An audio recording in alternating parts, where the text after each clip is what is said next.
Hoje, em edição especial, a pergunta para você: qual o peso dos prefeitos na eleição para governador de Goiás? Comigo, nesse encontro, o jornalista Vacil Oliveira. Tudo bem, Vacil? Olá, tudo bem? Tudo tranquilo? Ô, joia. Temos um debate interessante aí da nossa agenda. Mais de uma vez a gente já fez, mas é sempre importante analisar no contexto do momento. Tudo é o contexto, não é? Ou seja, qual o peso dos prefeitos numa eleição estadual, considerando o contexto de 2018? Qual a sua avaliação? Olha, são sempre bons cabos eleitorais e se estiverem animados, podem ajudar bastante. Agora, não basta estar animado, Altair, eles precisam estar bem avaliados. O prefeito mal avaliado acaba funcionando contra. Esse é um aspecto. Prefeito mal avaliado é problema, não solução. E hoje nós temos aí uma quantidade muito grande de prefeitos que estão mal avaliados nos seus municípios. Quase que é exceção quem está bem, quem pode comemorar. Aí, vamos só fazer algumas referências, por exemplo. Caldas Novas, o prefeito de lá está com dificuldades na justiça, está com mandato cassado com recurso. É uma dificuldade. Considerando a cidade de Senador Canedo, olha, muitas coisas que Senador Canedo tem feito aí, aparentemente mudou totalmente a perspectiva da administração anterior, parece com um grau de aprovação maior. Isso. Não é? Considerando Aparecida de Goiânia. Aparecida, está bem, estava bem, mantém ainda um ritmo bom. Apesar de alguns problemas, a infraestrutura, e suceder Maguito Vilela é muito difícil. Porque esse é o mérito que deve ser dado a Gustavo Mendanha, que é o prefeito, porque a expectativa gerada era muito grande. É óbvio que há críticas, há ali esse comparativo com o Maguito, ele ainda é novo e está apanhando um pouco da máquina, mas não caiu naquele abismo que muitos governantes caem nessas situações de criar um descrédito muito grande em tão pouco tempo, né? Ao contrário, ainda há uma expectativa boa em relação a ele. Aí você dizia então, para começar, tem que avaliar se o prefeito é bem avaliado ou mal avaliado. Isso. Em seguida, a disposição dele de ir para a campanha, de fazer voto, de pedir voto, que é quando vem a campanha. Tem muito prefeito que entra, mas não entra com tanta vontade assim, numa campanha de governador, por exemplo. Acaba que ele ajuda mais e trabalha mais pelo seu candidato a deputado federal, estadual, porque vê mais chance de vitória e via esse deputado federal, estadual, pode depois obter benefícios do governo, dos governos, tanto estadual quanto federal. Agora, aí tem um outro aspecto aí que é o inusitado, que é aquela coisa assim que a gente coloca... O inusitado ou o imponderável? Imponderável, melhor que inusitado. O imponderável é mais milancundeira, entende? A insustentável leveza do ser ou a insustentável leveza da administração. Aí ele talvez traduza melhor o que eu quero dizer. Lembrando, 1998, na época, o prefeito hoje prefeito Iris Rezende, então candidato a governador Iris Rezende, teve o apoio de quase 200 prefeitos, e não era nem 246, era 224, se não me engano, municípios. Ele teve uma esmagadora maioria aí de apoio de prefeitos no interior, só que aos poucos esses prefeitos foram desanimando, foram fazendo água, o barco foi fazendo água e o resultado foi a derrota. Não adiantou ter o apoio expressivo dos municípios, porque a população acabou escolhendo outro candidato. Bom, você traça aqui alguns momentos, vamos avaliar alguns momentos. né, as eleições mais emblemáticas. A de 98, para a vitória de Marconi Perillo, prefeitos tiveram peso? Não Considerando tiveram. a vitória que ele teve em Anápolis, em Itumbiara, foram municípios que fizeram muita diferença para Marconi Perillo. Não tiveram. Assim, não foi a quantidade. Você pode até falar em qualidade, porque a oposição na época, que era o grupo que chegou ao poder, tinha Goiânia, tinha o prefeito de Goiânia, prefeito de Catalão, né, o prefeito de Rio Verde, prefeitura de Rio Verde, prefeitura de Jataí, se não me engano, Goianésia, e umas aqui perto. Então tinha prefeituras expressivas, Lusiânia, se não me engano, de memória assim, a gente vai só lembrando, né? Mas tinha prefeituras expressivas. Hoje também, se a gente for olhar por esse ângulo, a oposição tem Goiânia, tem Catalão, tem Rio Verde, tem Jataí, pode-se dizer? Tem, sim. Tem Formosa. Jataí, tem Formosa, tem Goianésia. Goianésia com Renato, né? Embora parece que não está tão bem avaliado assim, né? Sim. E ainda tem uma eleição questionável, com problema na justiça. Mas tem lá. Aparecida de Goiânia. Né? Então você tem também prefeituras relevantes para o lado da oposição. Então você não tem quantidade, mas em tese você tem qualidade. Agora, um fato importante dessa agenda é que o governo de Marconi Perillo está com um programa muito, digamos, agradável para a maioria dos prefeitos. O programa que para os municípios pequenos equivale a R$1 milhão. Tem município pequeno que com R$1 milhão ele vai recapear a cidade inteira. É um benefício muito razoável. Outros municípios como Anápolis tem mais de 10 milhões, Lusiânia também perto disso, ou seja, municípios Goiânia com o investimento aí na duplicação mais de 35 milhões. É suficiente? Aí eu que te pergunto, será suficiente ou não? Pois é, é uma coisa que a gente vai saber só depois da eleição. Para a gente pensar é o seguinte, Goiânia vai mudar a tendência do eleitorado goiano de ficar contra o governo, o governo do Estado, o fato de ter, quantos milhões você falou para Goiânia? 15 milhões? Goiânia, em termos de eleitores, perto de 900 mil eleitores? Não, de recursos que vem agora. Assim, acima de 35 milhões, porque 35 é a obra milhões. da duplicação 15 da é para Leste Anápolis. Anápolis vai garantir os votos lá, se der uma aliança entre Gomide e o PMDB, por exemplo. Então, são recursos interessantes, mas eles por si só, para mim, não garantem votos, porque também não garantem que o prefeito, nas duas questões, que o prefeito recupere aquele que estiver mal avaliado, uma boa avaliação, ou então que garanta lealdade na hora de pedir voto. Porque campanha é o seguinte, fogo de morro acima, fogo, morro acima, água, morro abaixo. E pega rápido.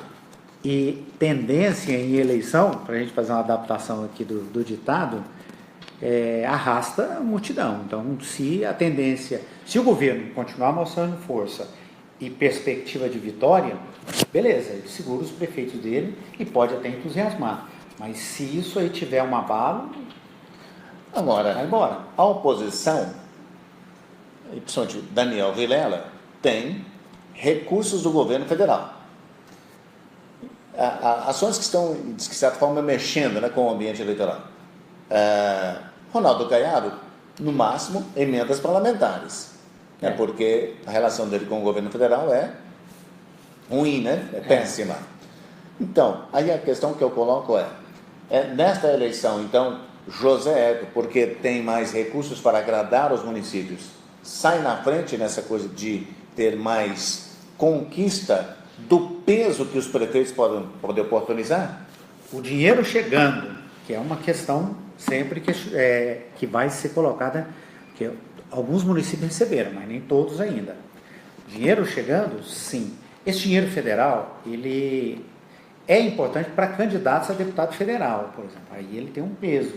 O deputado federal chega e tem que mostrar, o prefeito entusiasma, é uma situação.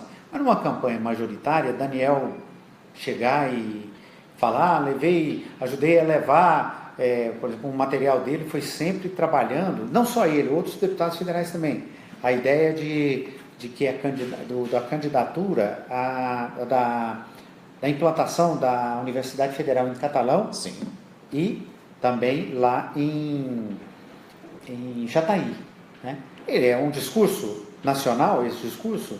Não acredito que seja um discurso estadual. Não é um discurso estadual, é um discurso mais local. De fato. Debatendo o assunto, a Nana mandou uma mensagem para a gente.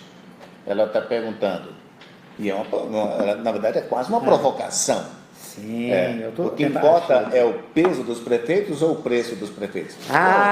Boa pergunta, né? Nana, você foi. Boa. Você foi pesada nessa, viu? Isso aí. Como é que você vai sair dessa questão que a Nana coloca? Nana, não tem como sair. Ela está correta no questionamento, porque essa pergunta, a resposta está na percepção das pessoas. Aquele prefeito que recebeu o dinheiro, ele foi comprado o apoio dele, e aí ele vai entrar com entusiasmo na campanha? Ou quando vier a campanha de verdade, ele vai bandear para outro lado? Então tem preço que tem prefeito aí que pode estar recebendo para não entregar nada depois. Como assim? Não entregar nada no sentido de... O prefeito do PMDB, por exemplo. A prefeitura recebe, mas eu não vai entregar nada. O prefeito do PMDB. Vamos considerar que o prefeito não está na situação de ser comprado nem nada. O prefeito está legitimamente recebendo o dinheiro do Goiás na Frente, do programa do governo estadual. Esse prefeito vai apoiar quem lá na frente? Vai apoiar o candidato do governo ou o candidato da oposição? Se ele apoiar o candidato da oposição, é um processo natural. Eu te pergunto outra coisa. Uma coisa que o governo de Marco Amplo tem dito é de que o benefício desses recursos da CELG tem sido distribuído de forma ampla para os municípios no estado de Goiás, independente de partido. Aí a pergunta que eu faço é, deixa eu terminar meu raciocínio, tá bom? A pergunta que eu faço é, os marconistas ou os Zé Elitons, né?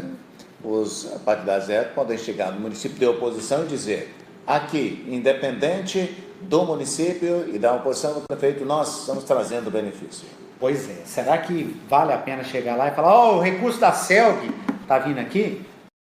Essa mesma CELG que deixou vários municípios esses dias aí sem energia, leite perdendo nas fazendas, prejuízo para os produtores, essa mesma CELG que toda hora a gente tem notícia também no interior de falta de energia, de constantes quedas, etc. É isso? Sim, não, pode ser. A questão a questão não é dizer dinheiro CELG, a questão é, independente de ser nosso aliado ou não, nós estamos aqui trazendo benefício. Esse discurso do republicanismo pode ser utilizado, inclusive nos municípios oposicionistas. Eu acredito que o eleitor também é inteligente, é perceptivo. Olha, o republicanismo é uma obrigação do governante. Isso não é vantagem competitiva. É uma coisa que todo governante tem que fazer. Mas se não praticar, é uma desvantagem competitiva. Por isso que eu acho que se praticar, é sim uma vantagem competitiva. Aí eu acho que o discurso natural não está fazendo mais do que obrigação. Sim, mas tudo é uma questão de discurso, né? Se não fizer, é pior do que se fizer. Então, mesmo sendo obrigação. Talvez seja mais por isso que esteja fazendo do que qualquer outra coisa. Em todo caso, está fazendo. Tem muitos municípios aí do PMDB que estão recebendo recursos. Por isso também que a contrapartida do apoio, ela não é automática, porque se é republicanismo, Não, e tem essa expectativa. Na verdade, aí tem uma questão que nós questionamos aqui. O Thales Barreto, numa entrevista conosco, gerente do programa Goiás à Frente, disse: a Aparecida teve um problema de processo, porque a Aparecida estava devagar. Encontrei com o prefeito de Aparecida, na Assembleia Legislativa, no final do ano passado, e perguntei a ele. Thales Barreto afirmou que o processo de Aparecida está devagar. O prefeito fez a seguinte afirmação a mim: ora, não é questão de estar devagar, ocorre que o governo quis criar, se não me engano, 18 parcelas de transferência. Como é que eu vou fazer uma obra com 18 parcelas de transferência? Então eu pus o freio. E ele assumiu, pôs o freio mesmo, e contestando o governo. Ou seja, repartindo demais a verba. Ele conseguiu diminuir esse prazo, se não me engano, para 12 parcelas do programa, para a execução do programa. Então, não é uma situação tão pacífica assim. Não, eu creio que esse discurso vai crescer e na campanha vai ficar forte o governo falando que agiu com republicanismo, a oposição falou que agiu, que não fez mais do que a obrigação, porque toda administração tem que ser republicana, e mais, ficando para o eleitor essa percepção que, se ela for a favor do governo, ajude o candidato do governo. Agora, se ela não for a favor do governo, discurso não adianta nada. Fernanda Moraes mandou mensagem para a gente, beleza? Fernanda, Americano do Brasil, município aqui pertinho.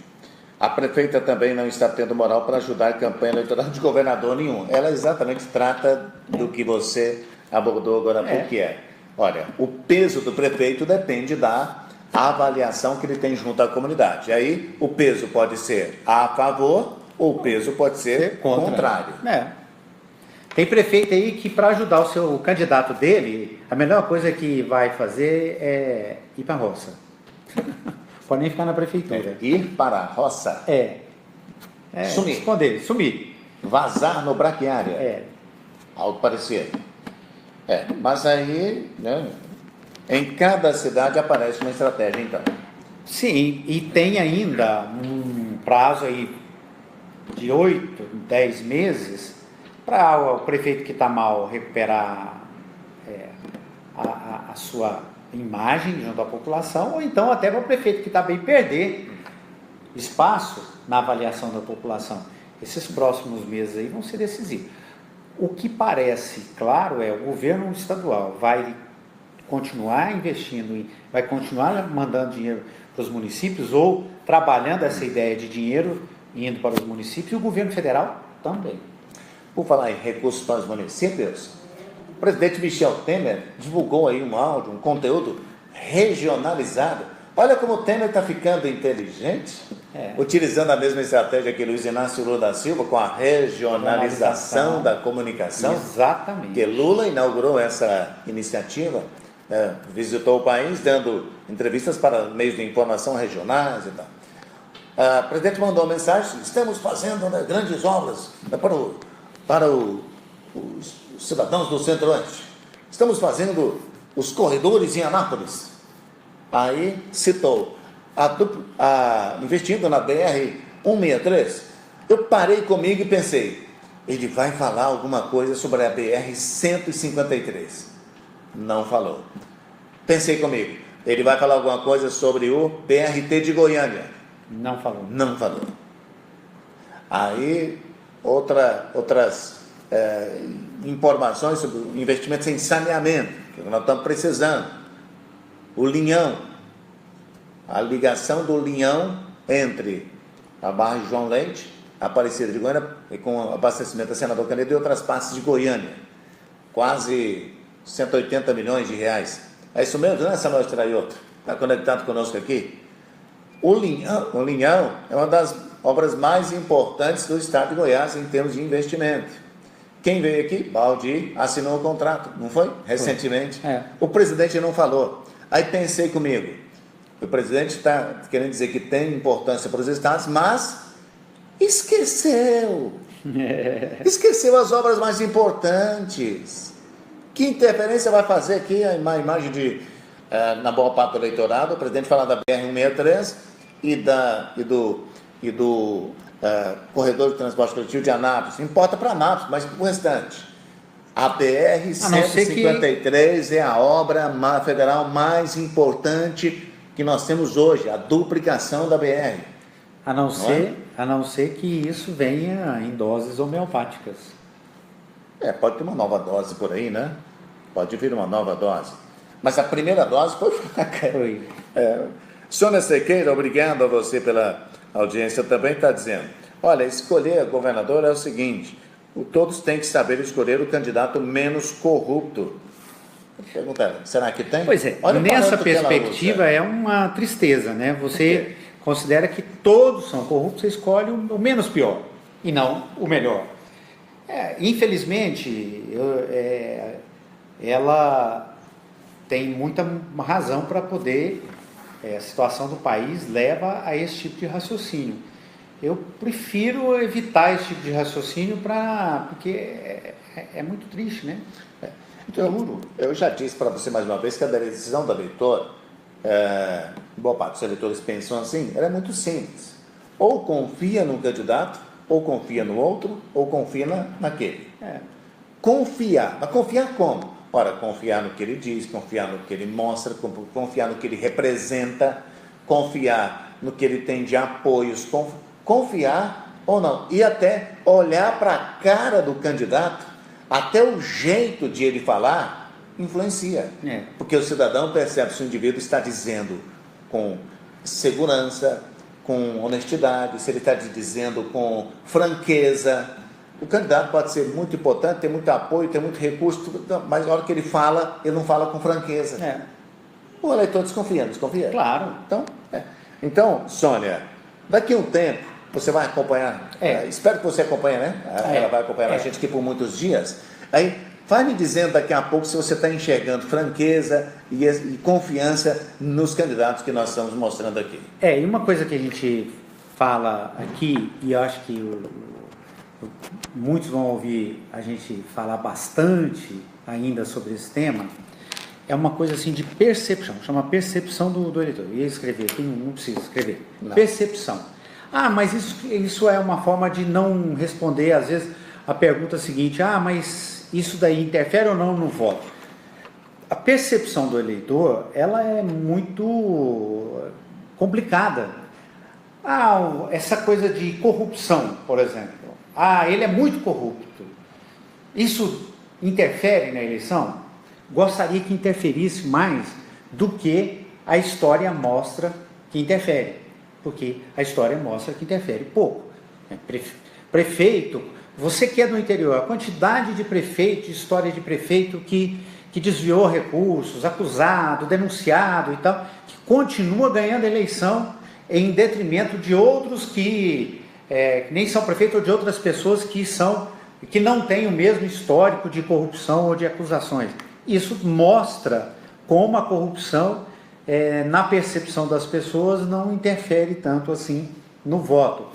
Então, tem coisa que a gente só vai saber se ela tem peso ou não na resposta das pessoas, do eleitor. Essa questão da confiança tem um exemplo agora muito bom, que é o do próprio presidente Lula, que, diante de todo o bombardeio que sofre, e de tudo que sofreu até agora, e de tudo que envolve o nome dele, e o partido, boa parte do eleitorado confia no presidente. E, olha, ele, nos últimos meses aí, vem mostrando pesquisa de intenção de voto, ele não só tem subido nas intenções de voto, como a avaliação negativa dele tem diminuído. Ou seja, o crescimento não é só aqui, o crescimento é aqui, vai aumentando. É o chamado efeito boca de jacaré. Boca de jacaré. O jacaré está abrindo a boca. Isso é percepção. Você já ouviu falar disso? Eu ouvi falar esse efeito boca de jacaré de uma consultora aí, que veio a Goiânia. Porque se você aumenta aqui, diminui aqui... Exato. Tem que fechar a boca do jacaré se quiser ganhar a eleição. Mudar. Naquela... Alguém quiser derrotado, né? Isso. Lilian quer saber quem é o entrevistado? Lilian, hoje o entrevistado é o jornalista Vacil Oliveira, quase 30 anos de profissão, analista político, observador dos fatos políticos, sociólogo prático, por assim dizer, né? E tantas coisas mais. Hoje nós estamos aqui num cenário diferente, num regime diferente, em virtude no estúdio, né, no nosso estúdio mais simplificado, alternativo, porque na Avenida Goiás temos uma programação da CELG de falta de energia, programada e comunicada, portanto eu não devo mostrar os caracteres aqui bonitinhos para mostrar quem é você. Vacil Oliveira. Obrigado, Lilian. O Tasso Batista diz Lilian, vem mais aqui. Todo dia nós estamos aqui. Né? Vem mais aqui visitar a gente, né, no nosso perfil, sempre nesse horário, no perfil Diário de Goiás. O Elton Sal diz que aqui em Goiânia, Iris Rezende não tem voz com o governo. Falando bem, aqui em Goiás, a única cidade que o prefeito tem voz para ajudar a eleger o candidato, a escolha é só Porangatu e Itumbiara. Mas essas cidades são pequenas para serem fortes nas escolhas. Análise do Saulo. Tem alguns municípios com número menor de eleitores que também têm boas administrações. Você tem Rialma, tem uma boa gestão, Vianópolis tem uma boa gestão, são prefeitos que têm boa avaliação. O de Vianópolis foi reeleito, foi candidato único lá. O de Rialma tem feito um trabalhão, os que já receberam recursos. Eu tenho ouvido boas informações sobre a cidade de Maurilândia. Pontualmente a gente tem. Matrixã. Recentemente o presidente do TCM veio aqui e disse que tem uma cidade, esqueci o nome, que é a número 1 em transparência, e ele elogiou uma prefeita do interior, me esqueci o nome nesse momento. Então, há boas avaliações por aí. Há dificuldades. Exemplo, Goianira tem dificuldades, o prefeito Carlão tem aí uma situação muito crítica, um ano muito difícil. Esse ano que passou para os prefeitos foi muito difícil. E esse ano, 2018, não promete ser melhor, não. Tem mais sonho do que verdade, do que realidade. Então, de fato. Isadora Pécolo, obrigado a você, Isadora. Uma das pessoas mais organizadas que eu conheço em todo o estado de Goiás e do Brasil. Ela é muito adorável e muito competente. Com todo respeito ao maridão. Não, sim, claro, né? Com todo respeito. Então, Lili Gulato, obrigado para você. Que sempre vem aqui. Amava andar pelas ruas de Goiânia. Hoje é quase impossível. Eu também. Andar no centro era espetacular. Há muito tempo. Por isso que perdeu o encanto. Eu estou já há alguns dias com um artigo aqui preparado para publicar no Diário de Goiás, que é Goiânia, a cidade da trepidação. Real. É um saco, né, o que a gente acha. Muito asfalto velho, né? Asfalto velho. Sobreposto. Porque o asfalto velho incomoda demais. Agora, o asfalto velho gera um buraco, que aí é o terror. Ontem eu passei pelo Marista, indo ali para a Polícia Federal. Não porque ia a Polícia Federal, não, mas porque ia passar pela Polícia Federal. Exato. A Polícia Federal já estava fechada. As nossas visitas à Polícia Federal, elas são geralmente bem noticiadas. Mas indo ali para o campo do Goiás, é melhor, né? Ainda um buracão. Fotografei e botei para os meus amigos no Instagram. Setor Marista, buracão. Periferia, buracão. Até o Gustavo Lima está reclamando do buracão, porque está difícil andar. Ele tinha uma Ferrari, não sei se tem outro veículo agora. Mas o Gustavo Lima reclama do buraco e vai roubar buraco, roubar espiga de milho na rodovia. Bonito. O buraco gera muita preocupação. Depois que passa o período chuvoso, vai lá, tampa o buraco, acaba a reclamação. Mas depois ela volta. Então, não há dúvida. O principal projeto hoje de Iris Rezende é recapear a cidade. Projeto que vem do governo de Paulo Garcia. Financiamento iniciado no governo de Paulo Garcia, é uma continuidade que eu espero que ele execute. A gente sente a diferença no bem-estar para o transporte coletivo. E tem muita rua aí que faz o recapeamento e logo venha a trepidação também. E a T7, por exemplo, recapeada recentemente. Cara, que Que satisfação, né? Andar pela T7, que tranquilidade. Agora, você sai da T7 um pouquinho, aí entra por algumas vias, aí você vai pela R11, aí já deu problema. Então, isso está pela cidade inteira. O Miele Lustosa, Goiás está matando 5 no dia, deixando 8 para amarrado para outro dia. Essa piada antiga, né? Mas, fato importante, em Caldas Novas, destaque no diariodegoias.com.br, em Caldas Novas, essa noite que passou, 5 indivíduos foram mortos em confronto com a polícia, estavam num assalto a uma casa... Quem é que falou isso? Miele. Eles estavam num assalto a um ex-vereador da cidade, a estrutura de choque do estado de Goiás se movimentou e 5 assaltantes morreram, 3 policiais ficaram feridos. Leia mais no diariodegoias.com.br. Miele, triste isso, ruim demais a gente ver essa situação. E acho que as perspectivas são pequenas, os números da segurança, eles não são bons. E olha, a gente precisa ressaltar, não é por conta da polícia não, o trabalho dos policiais é muito grande, mas você tem salário, você tem condições de trabalho, tudo isso daí precisa de muito avanço. Não tá fácil não. Não está fácil não, e com muita dificuldade, e esse deve ser um dos principais temas dessa campanha. E é um jogo de empurra, né? E já que tratamos disso, hoje o nosso tema foi: qual o peso dos prefeitos na eleição para governador de Goiás? Um dos próximos temas pode ser: qual será o principal tema de debate entre os candidatos nesta eleição? Pode ser? Então, segurança, economia, finanças públicas, relação com os servidores, saúde, educação, corrupção. Vamos, nos próximos encontros, debater esse assunto. Pode ser? Positivo. Obrigado, Vassi Oliveira, você, Miele, pela gentileza. O Elton diz que a satisfação, meu querido Altair Tavares, de ter saúde de qualidade. Iris Rezende fecha os olhos para essa obrigação que ele deve fazer. Muitas pessoas têm reclamado desse sistema da Prefeitura de Goiânia, que está limitando o atendimento agora de uma forma muito ruim. Nós daremos esse assunto na reportagem do diariodegoias.com.br, também com a informação, né, o ponto de vista da administração municipal. Em breve voltaremos com mais assuntos. Obrigado, Vassi Oliveira. Um abraço. Hoje aqui em especial no nosso estúdio 2, virtude da falta de energia. É ótimo. Verdade. Mas em breve... Qualquer dia nós vamos fazer do estúdio 3. E não a falta de estúdio por aqui, né? Um abraço a você, internauta. Continue com o diariodegoias.com.br. Esperamos a sua visita. O Diário de Goiás cresce cada vez mais.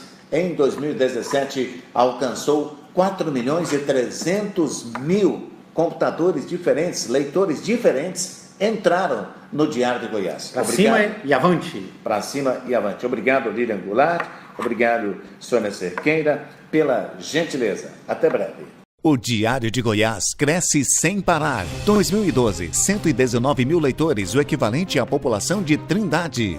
2013, 248.000 leitores, ou seja, Rio Verde e Pires do Rio juntas. 2014, 668.000 leitores, ou todo mundo de Aparecida de Goiânia, Senador Canedo e Hidrolândia.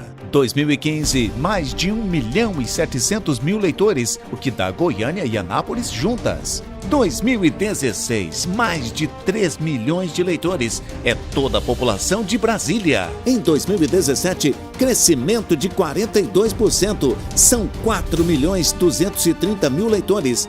O Diário de Goiás cresce cada vez mais.